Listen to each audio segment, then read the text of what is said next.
আসসালামু আলাইকুম রহমতুল্লাহ। তো আমাদের এখানের টপিক হচ্ছে হারমোনিক অ্যানালাইসিস। এই হারমোনিক অ্যানালাইসিস থেকে আমরা যে বিষয়টা নিয়ে আলোচনা করবো সেটা হচ্ছে ইকুয়েশন অফ ভাইব্রেটিং স্ট্রিং। তো এখানে মূলত এটা হচ্ছে থিওরি পার্ট, মানে এটাকে আমি কিভাবে একটা ডিফাইন করবো গ্রাফের মাধ্যমে। যে জিনিসটা আমি যদি একটু বলে দিই, consider an elastic string slightly stretched between 2 points A and B, মানে এ আর বি পয়েন্ট বরাবর এটার একটা গ্রাফ অঙ্ক করতেছি আমরা। Let O be the origin মানে হচ্ছে যে মূল বিন্দু, ওটাকে আমরা মূল বিন্দু ধরে নিলাম। And O A is X axis on giving a small displacement মানে হচ্ছে একটা স্বাভাবিক বিকৃতি, আমি যেটাকে বলি আর কি, মানে একটা নির্দিষ্ট হাইটে উঠে নামছে ধরলাম। To the stick perpendicular to its length, এটার যে লেন্থ আছে এই লেন্থের পারপেন্ডিকুলার মানে কি, পারপেন্ডিকুলার মানে হচ্ছে লম্বা বরাবর। এটার লেন্থ হচ্ছে যদি আমরা এটুকু এক্স ধরি, এটার লম্বা বরাবর হচ্ছে কি Y. Let Y be the displacement of the at point P, পয়েন্টটা হচ্ছে ডিসপ্লেসমেন্ট আমরা ধরলাম হচ্ছে যে কি ওয়াই অ্যাট এনি টাইম, এটা যে কোনো একটা সময়ের সাপেক্ষে আর কি, এখানে টি দ্বারা টাইমটা বোঝানো হয়েছে। So the wave equation is হবে যে del square Y divided by del T square is equal to C square del square Y divided by del X square, এটা হচ্ছে যে ইকুয়েশন। তো এখান থেকে আমরা যদি একটা ম্যাথ করি, যেমন এক্সাম্পল 3 এ বলা ছিল obtain the solution of the wave equation is del square Y divided by del T square is equal to C square del square Y divided by del X square using the method of separation of variables. এই মেথডে এই ইকুয়েশনটাকে আমরা wave ইকুয়েশনটাকে solve করতে বলছি আর কি। তো আমরা প্রথমে কি করব, ইকুয়েশন যেহেতু এটা দিয়ে আছে আমি এটা লিখলাম, এটাকে এক নং ধরে নিলাম। ধরার পর ধরে নিলাম let Y is equal to X T, where X is equal to function of only X and T is equal to function of only T. তো আমি এখন যদি এই ওয়াইকে আমি টি এর সাপেক্ষে ডিফারেন্সিয়েট করি, তাহলে কি হবে, টি এর সাপেক্ষে যেহেতু ডিফারেন্সিয়েট করতেছি তার মানে এক্স কনস্ট্যান্ট, এক্স সামনে চলে আসবে, তাহলে del T divided by del T. সেমভাবে আমি যদি এক্স এর সাপেক্ষে কী করি ডিফারেন্সিয়েট করি, তখন কি হয়ে যাবে, টিটা সামনে চলে আসবে, তার মানে del X by del X. তাহলে আমি যদি দুইবার ডিফারেন্সিয়েট করি তাহলে কি হবে, del square Y divide by del T square আর X T X del square T divide by del T square. সেমভাবে এটাকে দুইবার ডিফারেন্সিয়েট করলে del square Y divided by del X square is equal to T del square X divide by del X square. এটা মূলত করছি কেন, কারণ আমাদের এই যে এই ভ্যালুটা আছে, এই ভ্যালুটা আমাদের ইকুয়েশন আছে না, এই ইকুয়েশন থেকে এই ভ্যালুগুলো জাস্ট এখানে বসানোর জন্য, এই ইকুয়েশনে যে ভ্যালু আছে না, এই ভ্যালুর জায়গায় জাস্ট এই ভ্যালুগুলো বসাবো, ওইটাই করলাম। substitute these values in equation 1, just এখানে ভ্যালুগুলো বসা দিলাম। বসা দেওয়ার পরে তাহলে এখানে কি হলো, X del square T divided by del T square is equal to C square T del square X divided by del X square. By separating the variables we get, separating the variables মানে হচ্ছে যে এক্সের দিকে এক্সকে আনলাম, টি এর দিকে টিকে নিয়ে গেলাম। যেমন দেখেন এই টি ছিল সেজন্য এদিকে টিকে নিয়ে আসছি, এটিকে সি স্কোয়ার টি যেহেতু গুণ আকারে ছিল এদিকে বাঘ মানে 1/c স্কোয়ার টি আকারে, আর এখানে এক্স ছিল সেজন্য এদিকে আসলে 1/x আকারে। এটাকে ধরলাম হচ্ছে কি ধ্রুবককে, মানে এটাকে ধরে নিলাম আর কি, সে মানে হচ্ছে ধরে নিছি, এখানে কেটা হচ্ছে কি একটা কনস্ট্যান্ট।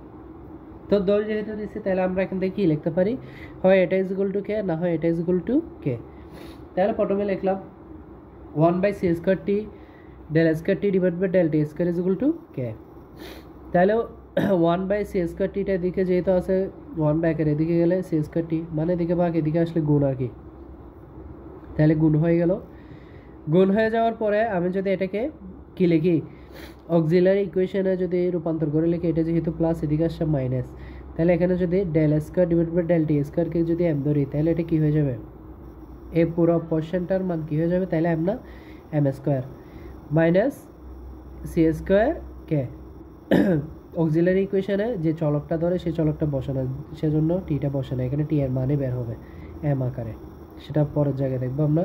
তাহলে M square minus C square K আসছে ইজ ইকুয়াল টু 0, তাহলে এখান থেকে এম এর মান কি পাচ্ছি, এ মাইনাসটা এদিকে গেলে প্লাস স্কোয়ার স্কোয়ার বেনিশ হয়ে যাওয়ার জন্য রুট, যেহেতু কে এর উপর স্কোয়ার নেই সেজন্য কে এর উপর কি আসছে রুট আসছে, আর যেহেতু রুট করছি সেজন্য জাস্ট প্লাস মাইনাসটা বসালাম।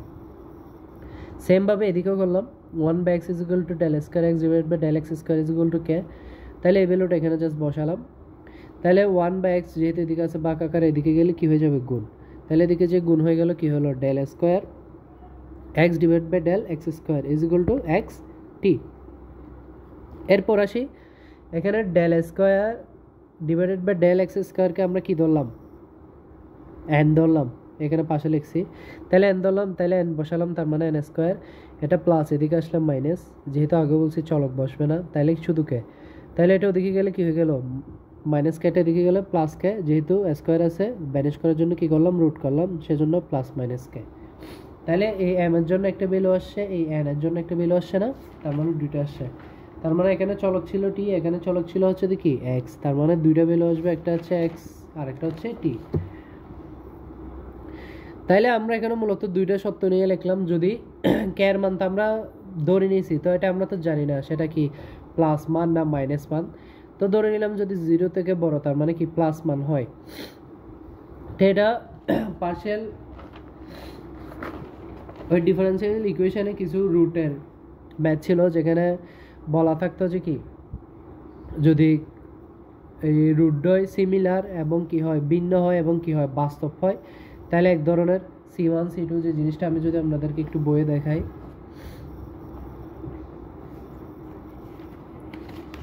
সেটা হচ্ছে এই জায়গায়, এটা হচ্ছে আপনার ডিফারেন্সিয়াল ইকুয়েশনের ওখানে ছিল, যেটা আমরা ম্যাথ 2-তে করছিলাম। সেটা হচ্ছে যে method of finding the complementary function, যেখানে হচ্ছে বলছিল কি রুটস আর রিয়েল অ্যান্ড ডিফারেন্ট হলে তখন ওয়াইয়ের ভ্যালু হবে যে কি C1 e to the power m1x plus C2 e to the power m2x, আর যদি রুটদ্বয় রিয়েল হয় এবং সমান হয় তখন হয়ে যাবে কি C1 plus C2x into e to the power m1x। আর যদি কি হয় ইমেজিনারি মানে কি হয় অবাস্তব হয়, তখন কিন্তু ওই সাইন এবং কসের দুইটা অংশ আসবে সেই আকারে। তাহলে এখানে যেহেতু আমরা এটাকে কি ধরলাম plus minus root k plus C, এবং এটাকে কি ধরলাম কে এর মান যদি 0 থেকে বড় হয় তার মানে কি বাস্তব।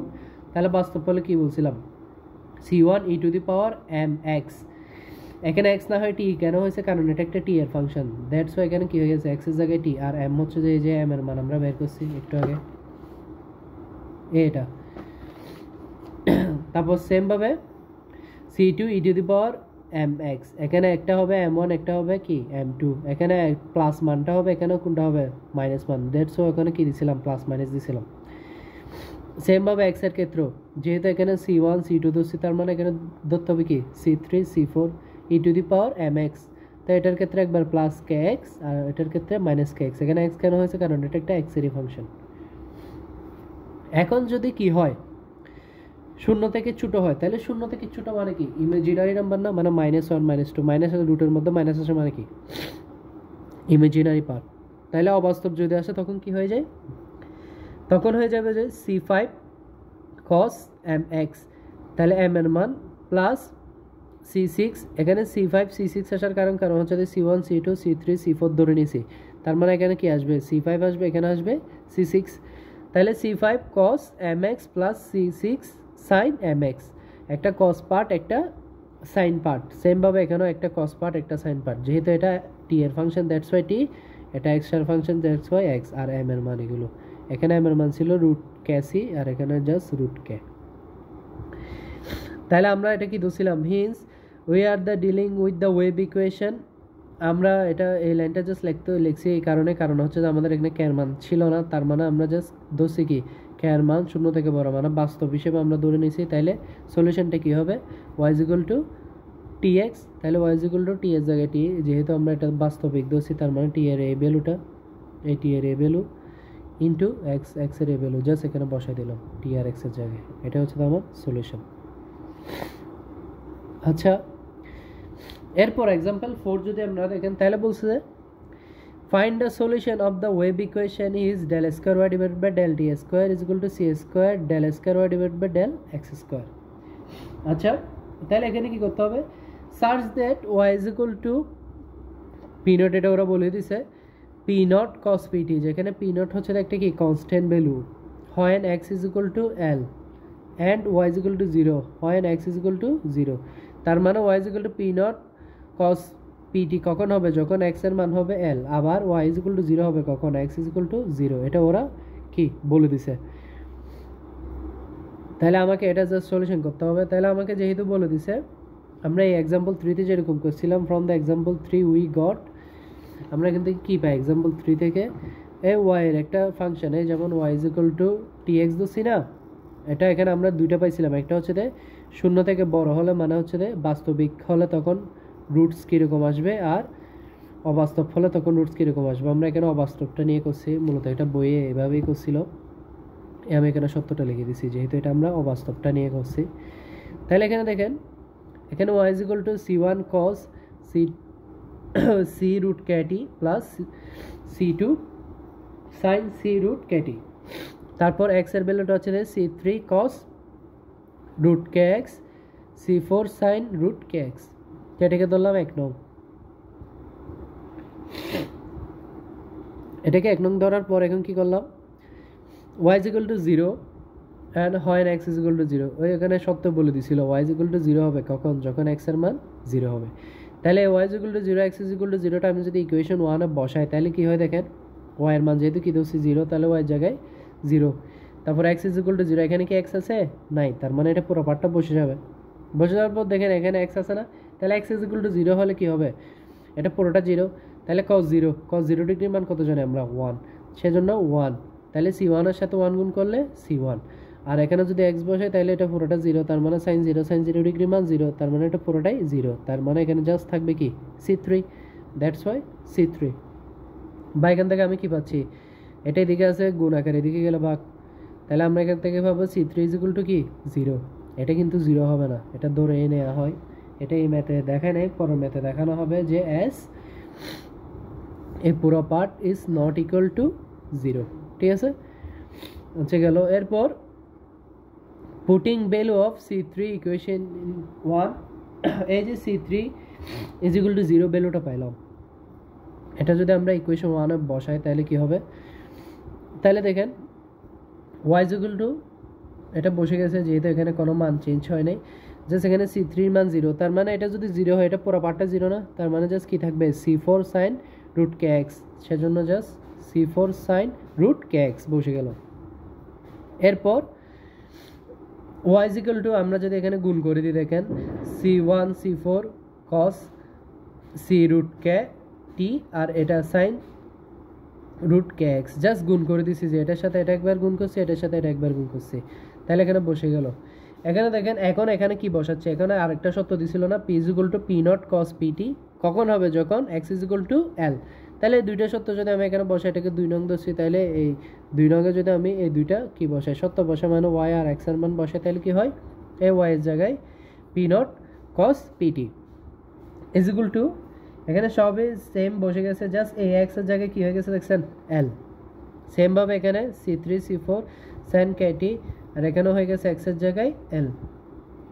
বসানোর পর আমরা কি করছি, equating the coefficients of the sine and cos in both sides, মানে হচ্ছে কি কস এর সহগ এবং সাইনের সহগ দ্বয়ের কি সহগ সমীকৃতি যেটা বলে আর কি, মানে এটার সাথে এটা সমান করছি। যেমন দেখেন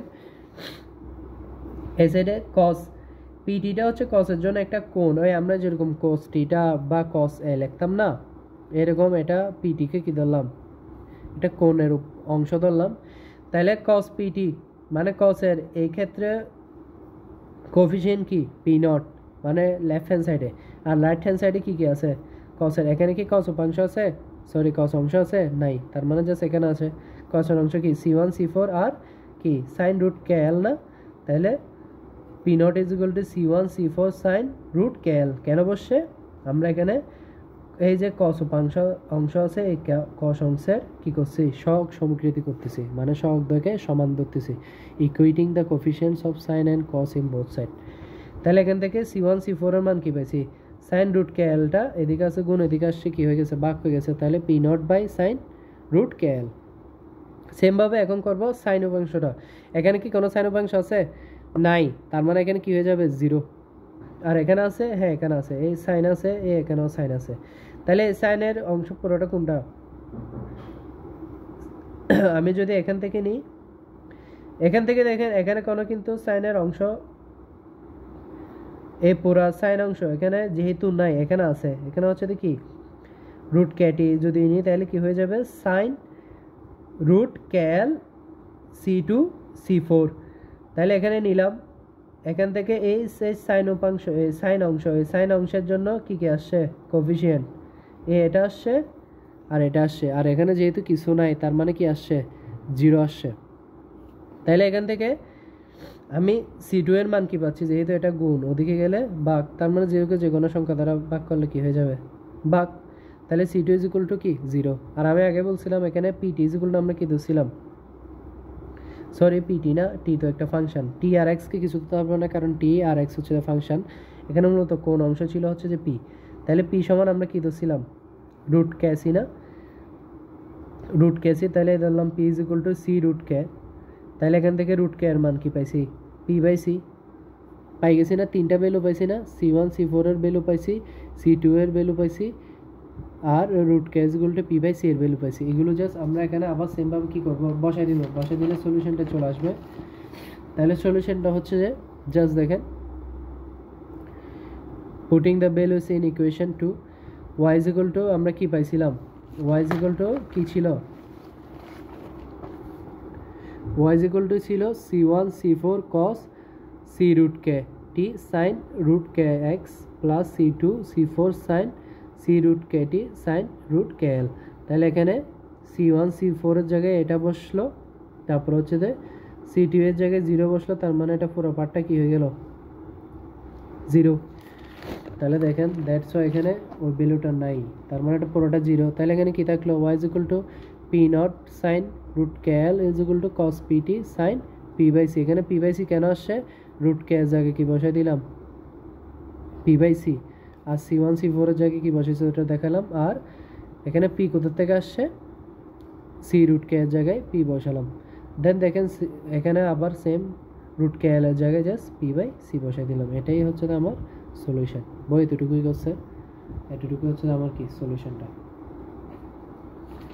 তাহলে আশা করি এতটুকু বুঝছেন। এটা ছিল হচ্ছে যে আমাদের ইকুয়েশন অফ ভাইব্রেটিং স্ট্রিং এর ইকুয়েশন। পরের ম্যাথে আমরা আলোচনা করব হচ্ছে যে find the general solution of Laplace equation of del X square 0 এটা।